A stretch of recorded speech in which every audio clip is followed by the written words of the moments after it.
8 exactly. Assalamu alaikum. And I'm hearing a lot of feedback here. Don't know what's going on. I'm sure Nasreen is going to sort that out. Okay, Jazakallah. We have online Ward 9 Councillor Imraan Moosa and also Yousuf Choonara, Chairman of the Lenasia Greater Residents Forum at Save Lenasia, to talk about the land invasion situation in that part of the world. And obviously it seems to be that this is of grave concern, not only to the councillors, but to the residents of the Greater Lenasia area. So let's find out when and how this all started. When did the councillor and the GLRF realize that this is now proving to be a major problem? Yousuf Choonara, assalamu alaikum to you, and Councillor Imraan Moosa, assalamu alaikum. Welcome to the program to both of you. Wa alaikum salam. Nice. Thank you, Julie. Pleasure to be here, and looking forward to a good chat. Okay, Councillor Moosa, I know that you're very active from the time you've taken on this role. You have been pretty active, and here you are putting your weight behind this issue as well. Let's start with you, Yousuf. When was the Greater Lenasia Residents Forum initiated, and what is the sole purpose of this forum? Okay, so the GLRF, as we like to call it for short, the Greater Lenasia Residents Forum, we're fairly new. We've started off a couple of months ago, and this was purely for the benefit of Lenasia. You know, we wanted a forum that would speak with one voice, one body, and talk about just general issues that we have in the community. And there's so many. The list is endless. I think we've been fighting the fight for many a year and not getting the results that we want. And as a community, we've come up and stood together and said, okay, it's time for some action before we lose the town and we lose everything that we've built in the years. How serious, Councillor Imraan Moosa, how serious is the issue around land invasion? And when we talk land invasion, squatters, etc., are they literally in your backyard? Assalamu alaikum, Julie, to you and the listeners of Salam Media. Thank you for having me on, and really appreciate the communication to the community to let them know exactly what is the current status of the informal settlements on the N12, because that's literally the topic for today, as I understand, Julie. So yes, we have the informal settlements, has been there for a while since I became councillor. And I think from the Lenasia community, it is a bothersome issue in that, you know, there isn't sufficient being done in order to sort the problem out. So yes, you know, Yousuf and the team from Greater Forum, the Residents Forum, have got together in support as an embodiment of putting more pressure on government to understand that there is a serious issue in terms of the informal settlements. So we have the informal settlements there, which is causing tremendous inconvenience to Lenasia's infrastructure in terms of the you know, outages, etc. That's also being impacted because of the fact that there is a lot of illegal connections coming through from the N12, and this is also causing you know, serious strain and pressure on Lenasia's outages. And continuously we're having you know, outages in a couple of extensions, for example, sometimes 4 extensions at a time. So I think where the Greater Residents Forum is coming from is that in support of kind of having something done, you know, immediately to sort the problem out in terms of the N12 informal settlements. But at the same time, we are also faced with several challenges and difficulties. And as you know, that there's a loophole, and the loophole is quite clear because of the COVID regulations. And we know that because of the COVID regulations, what happens is no evictions can take place.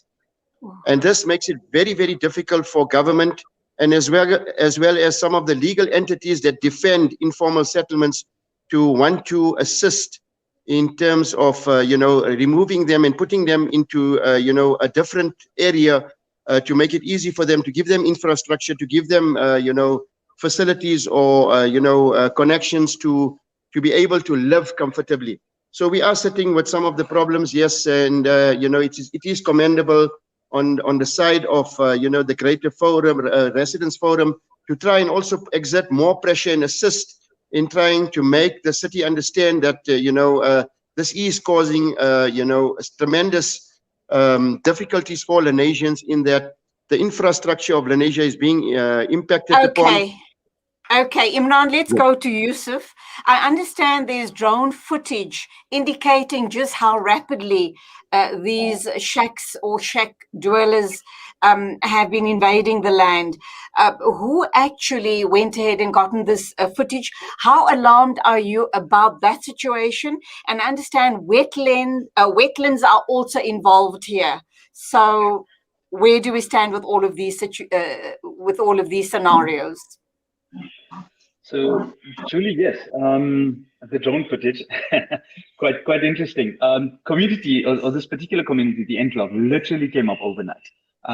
You started off with one informal dwelling, so a shack, as we like to call it in South Africa. One became 10 overnight, 10 became 100, 100 became 1,000. It's just amazing how this thing has just went, and all in broad daylight. I mean, trucks were coming in, pulling in structures of sorts, made up from wood and zinc and everything they could get their hands on in broad daylight. So in the presence of JMPD, in the presence of everybody that we thought would assist in not having this overnight community coming through. So with all due respect to the N12 community, and on behalf of every Lenasian and every resident of Lenasia, we don't have an issue with communities and living next to communities, because that has become a topic of conversation as well. No, it's not that. It's, as we said, strained to the infrastructure, because, actually, in the good old days, first you would have town planning, and then you would have a town. In this case, we first have a town, and then we have to resort to town planning. Absolutely. So I mean, I'm trying to battle that, because it's simple things. So I'm a father, and I look at the health and hygiene for my kids first, right? Like every parent would do. And I have these kids in the N12 settlement, and amongst other settlements as well, they don't even have basic facilities, water, sanitation. And for me, that's a huge problem. That's a massive problem. Even in the COVID, COVID just makes it worse, right? For everything. So that's one of the problems. The wetlands, as you said, are a huge issue. They're literally building on. You know what? You would rather set up your shacks at the zoo lake. Honestly, that's where it is right now. Just find a piece of land and put it up. That's how daring it is. Okay, Yousuf, to both you and Imraan, let me just. You were saying that these shacks were being put up in front of your eyes in daylight. The authorities were probably looking on. Why was it that no action was taken at that time? Because I think there's some sort of a law that suggests that you can evict, if somebody is setting up an illegal shack or dwelling, you can remove them immediately. If you wait for a period of 48 hours or longer, then legally you don't necessarily have the right to evict them. At the time they were putting up the shacks, Imraan, where were you guys as councillors? Yousuf, where were you guys as the GLRF? Because that was your golden opportunity to make sure that these structures don't obviously grow as rapidly as they have. So, Imraan. You wanna? Julie, let me just give you a little background so you understand. Remember that, the N12 is also some of the criminal activities that continue. In other words, people enriching themselves, selling land that doesn't belong to themselves. So they sell this land to innocent people that are looking for homes or land, and they enrich themselves. So there's a lot of criminal activities that's taking place on the N12. I got to know this very shortly after I became a councillor, and I was very active in the movement to try and stop some of the informal settlements from taking place. I had the JMPD there, we had police there as well, and I continuously engage with the CPF as well as police to try and make it very known to them, as well as, the chairman of the CPF. I've been in consultations with him to tell them that, look, as you correctly pointed out, very correctly pointed out, Julie, that within 48 hours, you allowed and entitled to ensure that law and order takes place. The illegal land invasions are not allowed, whereby you see that the sprouting takes place at such a phenomenal rate, and it mushrooms, whereby it really causes strain on Lenasia. So this is the big problem that we're having. I was very active I went on, I even called upon the community. There were some Facebook pages I put up on calling for help from the Lenasians, because it's also important that, you know, the Lenasians, I call it active citizenry. So where we become active and make our voices heard and become active citizens, just like those that are informally settling down and invading land illegally. One is that, you know, it is out of necessity that you need a house, but the other is enriching yourself. And this is what the common problem seems to be. I know of people that have informal, you know, homes in N12, and they have 4 or 5 homes. They have, and they're renting these homes out, and, you know, people are enriching themselves. I had, you know, at the time as well, I almost got into confrontation with the EFF members because, you know, they have offices there in the informal settlements, and they're selling land there. So this becomes a bit of a problem. I've tried to engage with them. We've called them to my offices at Civic Center. They haven't come. And it's just like, you know, lawlessness. I call it lawlessness. The illegal land invasions is a serious problem. There must be some kind of law and order. The police and the JMPD, with respect, are not managing with the resources they have to ensure that there's immediate action taking place. And I think that sums up, you know, the whole scenario, what's happening at the N12. Okay, Imraan, who owns that land? Is it council land? If it is council land, then we need to hold government totally accountable. Who is controlling the sale of the land there? As you're right, there seems to be criminal elements or greedy elements trying to obviously exploit the situation for all it's worth. On the other hand, we, you know, and Yousuf, as you rightly said, you're a father and you feel for these people. They have nowhere else to go to. So what is the solution? You've got greedy landowners on the one hand, or someone that's just exploiting the situation for all that it's worth. We need to hold government account, and we need to come to some sort of resolution to rehouse these people. Huge task. What do you believe is the way forward? Imraan, you want to go first with the... Okay. Yes, so look, Julie, just to sum that up, and you say it quite nicely, they have nowhere to go, but begs the question, where did they come from? So you have a whole community that has migrated from somewhere. Where were they? And this is what Councillor Imraan is saying, is that we have this business, and government's not oblivious to it. Government knows about it, that we have this business of selling land 10 times or owning 60 shacks at one time. And it's out there for everybody. It's public knowledge. Everybody knows this in the South of China, but that's what happened. So yes, we need government to take an active role. We don't need, and with all due respect to them, JMPD standing on the side, trying to sort out an issue for 2 hours and then disappearing off the side, because that's what has happened. Our councillors have been very well much involved. Councillor Moosa, amongst other councillors as well, have been on the scene, saying that, you know, screaming blue murder. So Julie, they have done all of that.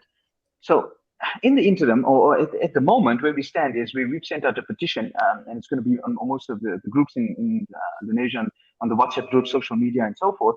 And we'd like all the nations to sign those petitions, and we would take this matter up in court, because the courts need to intervene. The courts need to come in and say, this is not right, and something needs to be done. So that seems to be the last resort. Councillor Moosa, back to you in literally a minute. We need to wrap up.